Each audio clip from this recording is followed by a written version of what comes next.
Perkenalkan, nama saya Dr. Franus Henry Anderson Roagadi, MSI, NIDN 0924106802. Saya dosen yang memiliki home base pada Fakultas Ilmu Sosial dan Ilmu Politik, Universitas Kristen Tentena, program studi Sosiologi. Latar belakang pendidikan saya mengampu mata kuliah Sistem Sosial Budaya untuk semester ganjil dan memiliki bobot 2 SKS.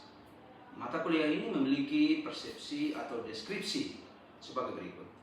Mata kuliah Sistem Sosial Budaya membahas konsep, teori, dan dinamika kehidupan sosial budaya masyarakat sebagai suatu sistem yang terdiri atas berbagai unsur yang saling berkaitan. Mata kuliah ini memberikan pemahaman mengenai hubungan antar individu, kelompok, masyarakat, kebudayaan, nilai, norma, peranata sosial, struktur sosial, serta proses sosial yang membentuk kehidupan masyarakat. Kajian mata kuliah ini menekankan pada perspektif sosiologi dalam memahami keberagaman masyarakat Indonesia, termasuk fenomena kemajemukan sosial, stratifikasi sosial, perubahan sosial, konflik, integrasi sosial, dan pembangunan berbasis budaya. Mahasiswa diarahkan untuk mampu menganalisis berbagai persoalan sosial budaya kontemporer seperti globalisasi, perkembangan teknologi, perubahan nilai budaya, serta tantangan dalam mempertahankan integrasi sosial masyarakat. Melalui pendekatan teoritis dan kajian kasus, mahasiswa diharapkan memiliki kemampuan berpikir kritis dalam memahami hubungan antara sistem sosial dan sistem budaya, serta mampu mengidentifikasi berbagai dinamika sosial yang terjadi dalam masyarakat Indonesia. Capaian pembelajaran dalam mata kuliah ini, yang pertama, mahasiswa mampu menjelaskan konsep dasar sistem sosial dan budaya serta hubungan keduanya dalam masyarakat. Selanjutnya, mahasiswa mampu menganalisis unsur-unsur membentuk sistem sosial budaya seperti nilai, norma, peranata, dan institusi sosial. Selanjutnya, mahasiswa mampu memahami hubungan individu, masyarakat, dan budaya dalam pembentukan identitas sosial. Selanjutnya, mahasiswa mampu menganalisis struktur sosial, stratifikasi sosial, dan kemajemukan masyarakat Indonesia. Selanjutnya, mahasiswa mampu menganalisis perubahan sosial, konflik, dan proses integrasi dalam masyarakat. Selanjutnya, mahasiswa mampu mengevaluasi peran sistem sosial budaya dalam pembangunan masyarakat dan menghadapi tantangan globalisasi. Dalam hal ini seperti perkembangan IT dan lain sebagainya. Selanjutnya, kegiatan pembelajaran dilakukan dengan metode blended learning dengan pendekatan sosiologi dan interdisiplinar. Terdapat 16 kali pertemuan dan pada pertemuan ke-8 yaitu ujian tengah semester dan pertemuan yang ke-16 itu adalah ujian akhir semester. Komponen penilaian dalam mata kuliah ini didistribusi dalam bobot sebagai berikut. Komponen penilaian pertama yaitu aktivitas partisipatif memiliki bobot 30%, deskripsi tugas berbasis case-based learning. Kemudian komponen penilaian kedua hasil proyek PJPBL yaitu bobot 20%, deskripsi final project based learning. Kemudian yang ketiga tugas reguler atau LMS itu memiliki bobot 5%.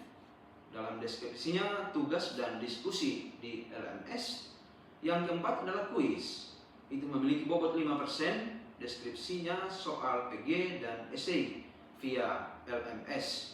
Yang kelima ujian tengah semester itu memiliki bobot 15%, yaitu presentasi tugas berbasis kasus.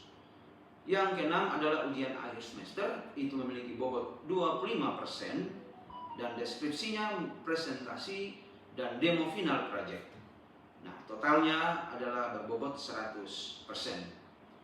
Dalam konversi nilai akhir memiliki skala 100, 85 sampai 100 itu huruf A atau nilai A itu bobot mutu 4,00, predikatnya sangat baik dan lulus. 75 sampai 84 itu huruf B atau nilai B, bobot mutu 3,00. predikat baik dan lulus. Skala 65 sampai 74, huruf C atau lulus C, bobot mutu 2,00, predikat cukup dan lulus. 50 sampai 64 skalanya itu huruf D, bobot mutu 1,00, itu predikat kurang dan tidak lulus.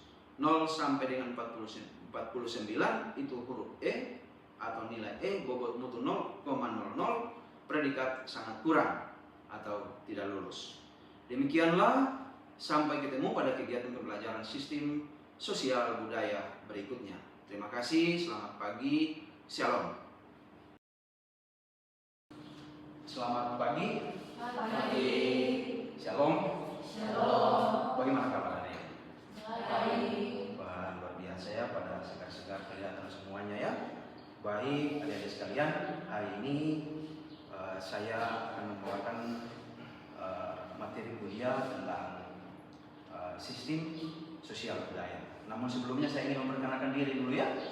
Ya, nama saya Dr. Francis Henry Anderson Keluarga di MSI. Saya S1 di Universitas Tadulako angkatan 87 dan selesai tahun 1992, dan S2 saya di Universitas Hasanuddin angkatan 2008 dan selesai 2010, dan S3 saya di Universitas Negeri Makassar itu angkatan 2015 dan saya selesai di tahun 2022. Nah, mungkin ini sekedar perkenalan singkat dari saya. Adik-adik sekalian, barangkali kita sudah boleh masuk ya di materi kita tentang sistem sosial budaya. Nah, dalam pendahuluan next itu kehidupan masyarakat Indonesia yang amat majemuk tidak berlangsung secara acak ya, tetapi terikat dalam suatu tatanan yang terstruktur. Kemudian memahami tatanan ini memerlukan cara pandang atau paradigma menyeluruh melalui konsep sistem sosial budaya yang menjadi fondasi utama sosiologi. Nah, yang ketiga adalah interaksi sosial, nilai, norma, dan pranata yang teranyam atau terakumulasi menjadi satu kesatuan yang utuh dan saling mempengaruhi. Nah, itu pengantar ya dari mata kuliah ini. Ada 3 hal yang perlu kita perhatikan. Next. Konsep dasar sistem sosial dan budaya itu terbagi atas 3 ya. Yang pertama adalah sistem ya, yaitu kesatuan yang terdiri atas komponen yang saling berhubungan dan terikat, dan perubahan pada suatu bagian akan mempengaruhi bagian lain demi keseimbangan ya, atau equilibrium. Nah, dalam sosial itu berkaitan dengan hubungan interaksi dan jaringan antar individu atau kelompok yang berfokus pada struktur interaksi, pembagian peran, serta status sosial ya. Dan budaya itu adalah sebuah keseluruhan sistem gagasan, tindakan dan hasil karya manusia dalam bermasyarakat yang dipelajari menjadi nilai dan pedoman ya. Next. Nah, dalam perbandingan konsep di sini ada dimensi konsep sistem. Itu fokus utamanya adalah keterkaitan antar bagian dan keseimbangan tadi atau equilibrium. Kontribusi dalam analisis sosiologis itu menyediakan cara pandang bahwa masyarakat adalah satu kesatuan yang utuh, saling tergantung. Ya, itu masyarakat itu tidak bisa hidup sendiri. Kelompok itu tidak bisa, dia harus saling tergantung. Ada keterkaitan di sini, ya.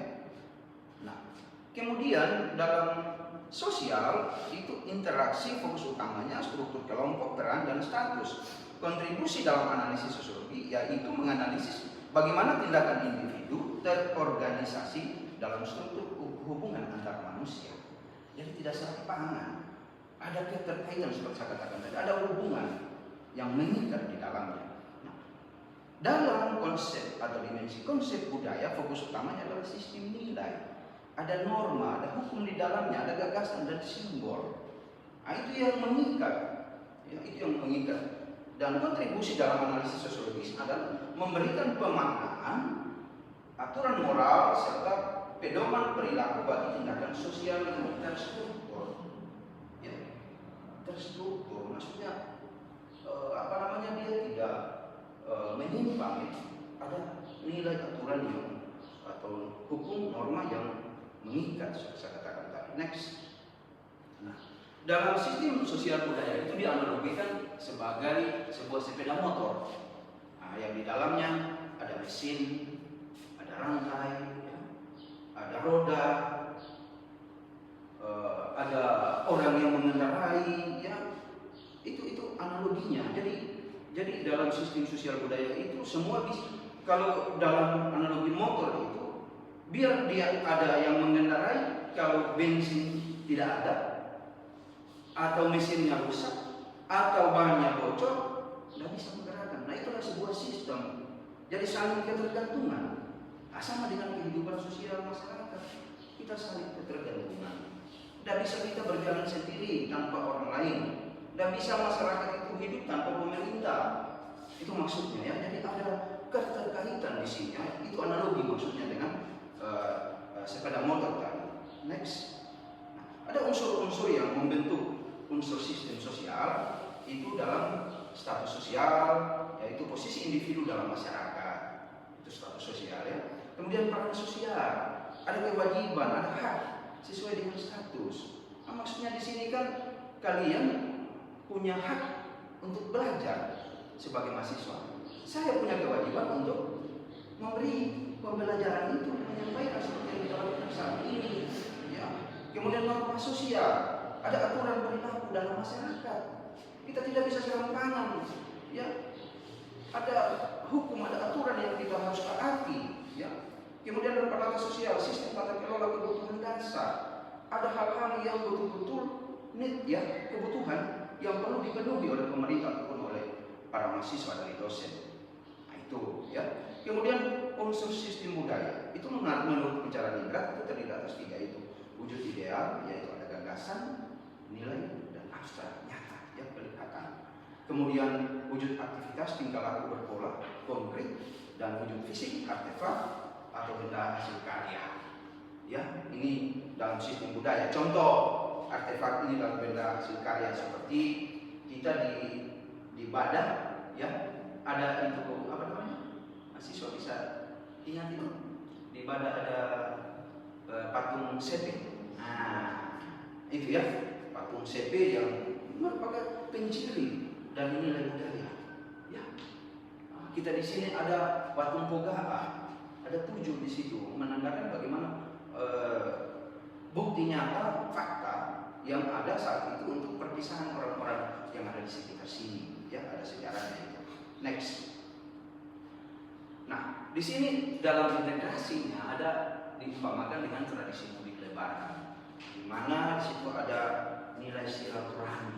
Nilai silaturahmi di mana ada hubungan kekeluargaan, ya, ada kerukunan, ada kepedulian, ada solidaritas, ada kepedulian, ya, ada komunikasi yang baik, ya, ini penting. Kemudian rasa saling memiliki. Nah, ini biasanya ya, bicara soal rasa saling memiliki ini adik-adik sekalian, ini sesuatu hal yang kayaknya sudah bergeser rasa saling memiliki. Terlalu banyak vandalisme yang terjadi. Tidak usah di kota-kota besar, kita saja di sini di Tentena yang kota dingin ini, walaupun sudah mulai panas-panas sedikit, ya. Saya beberapa kali jalan pagi olahraga itu pernah saya temukan itu bola-bola yang di taman kota sana, itu sudah di jalan, di tengah jalan ditaruh. Kemudian tulisan-tulisan yang, ya, namanya vandalisme, ya, yang merusak, ya. Nah, itu, jadi ini hal-hal yang tidak harus terjadi dalam kebudayaan kita.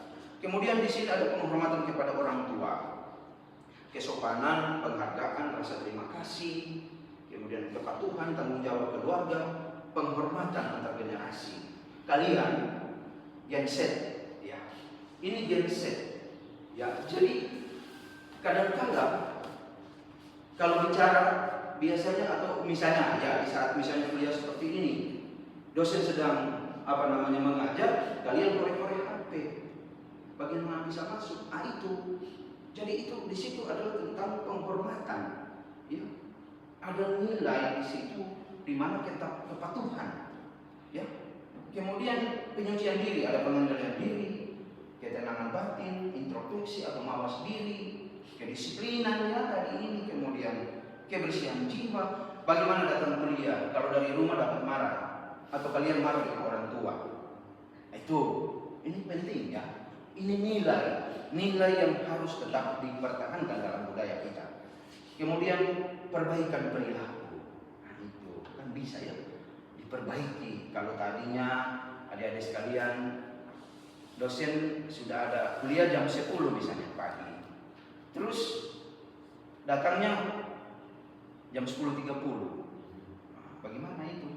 Ya, itu perilaku yang perlu untuk diperbaiki. Next.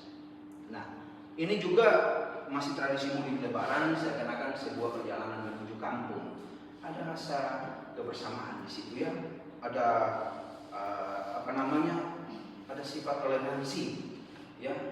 Nah, di situ ada kita lihat orang ya lagi menikmati ya, lagi menikmati perjalanan mudik. Next. Nah, masih tradisi mudik lebaran itu ada peran sosial di dalamnya, bisa kita lihat. Nah, peran sosial di sini seperti misalnya membantu orang tua menyiapkan barang bawaan. Kita lihat biasa di kereta api di stasiunnya atau di lapangan terbang ya, ada orang-orang yang mau membantu ya, atau orang yang mau naik haji, lihat banyak sekali yang mau membantu untuk mengemas barang-barang ya. Kemudian di situ ada kerabat yang mengatur jadwal perjalanan. Jadi ini semua mengikat, saling ketergantungan. Seperti saya katakan tadi, tidak mungkin mau berangkat kalau tiket tidak ada. Itu dalam penata sosial. Kemudian wujud fisik. Nah, wujud fisik seperti ini, iPhone ini bisa atau HP bisa. Pak sudah mau berangkat ini, jamnya sudah begini. Nah, itu ya. Jadi ada kepedulian di dalamnya. Kemudian tentang peralatan transportasi. Di sini misalnya ada yang disiapkan bis antar kota. Kita tahu biasa ya, kita biasa nonton itu kalau di lebaran, mudik lebaran dan Natal, misalnya Natal ya, itu ada bis yang disiapkan oleh pemerintah dan gratis. Ada beberapa kali kita bisa kereta api atau tidak gratis tapi dikurangi sedikit dia punya pembayarannya. Nah, next. Nah, dari penjelasan tadi ada skema yang dipaparkan oleh Alfred Carson, yaitu di mana ada adaptasi, yaitu fokus utamanya pada penyesuaian terhadap lingkungan fisik dan ekonomi, dan subsistem terkait dengan sistem ekonomi, dan contoh konkret yang ada di Indonesia pemanfaatan sarana teknologi untuk perdagangan antar pulau. Kita tahu sekarang ini ada tol laut, apalagi yang memudahkan ya untuk perdagangan. Ya, salah satu contoh. Kemudian goal attainment itu pencapaian tujuan kelompok nasional, misalnya melalui subsistem politik. Kemudian contoh konkretnya yaitu penyelenggaraan pemilu demokratis untuk kesejahteraan. Jadi melalui politik itu ada manfaat di mana kita harus betul-betul, misalnya dalam pemilihan, betul-betul kita memilih orang-orang yang betul-betul mau membangun, punya jiwa demokratis, tidak hanya mementingkan kepentingan dirinya sendiri, tetapi untuk orang banyak, untuk kemaslahatan masyarakat. Yaitu. Kemudian dalam integrasi, yaitu penyelarasan interaksi dan pencegahan konflik, di mana sistem sosial atau hukum yang terkait dalam subsistemnya, kemudian penggunaan bahasa Indonesia sebagai pemersatu komunikasi. Jadi memang dalam integrasi itu menyatukan ya. Dalam penyatuan itu bahasa salah satunya sebagai bahasa Indonesia. Nah, tidak mungkin bahasa dari NTT menjadi bahasa pemersatu dengan bahasa dari suku Pamona misalnya, atau Toraja, atau Jawa. Bahasa Indonesia itu yang akan menyatukan dalam integrasi, itu Alfred Carson ya. Kemudian latensi. Laten itu adalah sesuatu hal yang tersembunyi, tidak kelihatan, dan itu yang berbahaya. Pemeliharaan pola nilai dan kebudayaan itu tidak boleh latensi. Kemudian sistem budaya atau agama, ya, dia harus fair, terbuka, ya. Tidak bisa membenarkan masing-masing agamanya ya. Jadi kita harus hidup dalam sebuah bingkai Kesatuan Negara Republik Indonesia yang punya Pancasila, ya, dan Undang-Undang Dasar 45. Kemudian dalam contoh konkretnya pendidikan karakter berbasis Pancasila di sekolah dan keluarga. Nah, ini adik-adik sekalian, dalam disertasi saya tentang integrasi sosial, ya, novelty dalam penelitian saya salah satunya adalah pendidikan dalam keluarga tentang menumbuhkan nilai-nilai agama, ya, mengajarkan nilai-nilai agama yang benar untuk bisa menghargai agama orang lain. Nah, itu salah satu, ya, novelty dari pendidikan saya. Selanjutnya kedudukan pendekatan sosiologis. Nah, di sini ada pendekatan sosiologis memusatkan perhatian pada struktur hubungan sosial dan pola interaksi dan fungsi peran atas secara terstruktur. Kemudian sangat krusial untuk menganalisis kemajuan secara menghindari etnosentrisme dan merumuskan kebijakan berbasis data empiris. Nah, ini dianalogikan seperti kacamata sinar X. Adik-adik sekalian, saya kira demikian yang saya bisa bawakan, dan lebih bagus kalau kita diskusi. Mungkin ada adik-adik yang bisa bertanya. Saya kasih kesempatan 3 orang saja penanya, ya. 3 orang saja penanya. Silakan, siapa yang ingin bertanya? Oh ya, sebutkan nama dan kasih jelas, ya. Baik, terima kasih. Perkenalkan, nama saya Gabriela Ramalino. Di sini saya akan bertanya, dalam analogi sepeda motor yang telah dijelaskan tadi, bagaimana dengan fenomena budaya poso? Terima kasih. Wah, terima kasih, ya. Ini dikaitkan dengan kemudian kita di poso, ya. Itu analogi sepeda motor. Nah, kita tahu budaya kita di poso itu ada yang dinamakan budaya Sinambu Maroso. Nah, yang di dalamnya ada Tuhu Malinunggu, Tuhu Sibagi, dan Sintuhu Maroso. Nah, Tuhu Malinunggu itu kan saling menopang, ya. Dia ada kaitannya. Jadi kalau tidak ada saling menopang di dalamnya, tentunya tidak akan berjalan sebuah kehidupan masyarakat yang baik, ya. Itu Tuhu Sibagi itu, ya, yang betul-betul kehidupan yang menciptakan rasa harmoni, ya, dalam kehidupan bermasyarakat. Jadi dia diibaratkan dengan sebuah sepeda motor yang di dalamnya saling keterkaitan sebagai sebuah sistem, ya. Budaya kita itu saling mendukung, saling memperhatikan, saling menopang, ya, memberi tumpangan dan lain sebagainya. Bayangkan, ya, kita orang poso ini, saya bilang itu memberi tumpangan. Kalau ada tamu kita, kendati di tempat tidur orang tua kita yang memang di situ, yang bersih, orang tua keluar, itu kelebihan yang budaya kita, ya. Itu jadi tamu yang dipersilakan di situ. Kendati yang punya rumah tidur di luar, benar nggak? Ya, itu. Jadi memang ini sebuah tatanan kehidupan yang betul-betul menjunjung tinggi serasa solidaritas, ya, kebersamaan, penghargaan, kepatuhan tadi apa yang saya sudah sebutkan. Saya kira ini tadi, ya, seperti itu, ya. Mungkin ada lagi. Wah, yang di depan. Baik, terima kasih. Perkenalkan, nama saya Putri Rangga. Di sini saya akan bertanya, dalam integrasi budaya Badunggu, apa yang dapat kita pahami terkait sistem sosial budaya? Wah, ini lagi luar biasa. Lagi budaya kita, ya, Badunggu. Badunggu itu, adik-adik sekalian, adalah sebuah budaya yang turun-temurun orang tua kita. Itu sebuah kekuatan sosial yang melahirkan rasa kebersamaan. Tidak hanya dinilai dari makan-makannya, ya. Badunggu itu kan makan-makan, tapi seperti tadi itu budaya mudik tadi, mudik lebaran, ya. Di sana ada rasa kebersamaan, silaturahmi yang terbangun, ya. Badunggu itu kan orang tanpa diundang, tapi merasa bahwa ada sebuah rasa syukur, ya. Karena itu bersyukur setelah selesai panen semuanya sudah tersedia, kemudian kita bersyukur dari hasil panen itu, dan ada budaya di sana untuk saling mengunjungi, silaturahmi.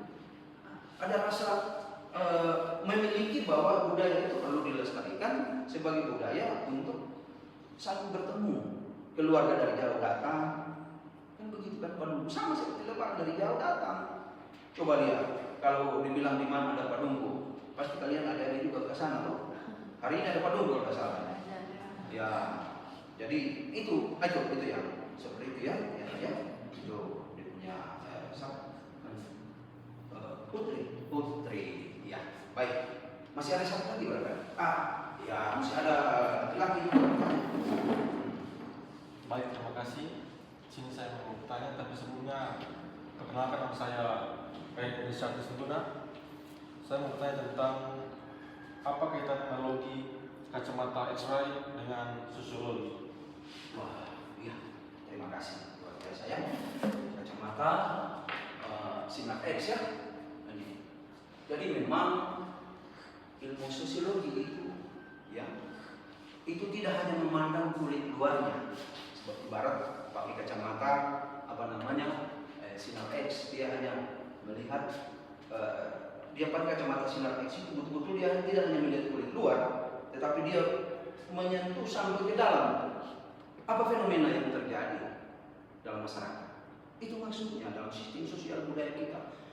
Betul-betul kita melihat apa yang terjadi fenomena dalam masyarakat itu, dan tidak hanya kulitnya, tetapi kita kupas apa persoalannya, apa masalahnya, bagaimana penyelesaiannya. Itu ada misalnya konflik. Contoh ya, misalnya konflik. Ada konflik, kita tidak melihat kenapa orang berkonflik. Tapi yang kita lihat apa yang menyebabkan itu konflik.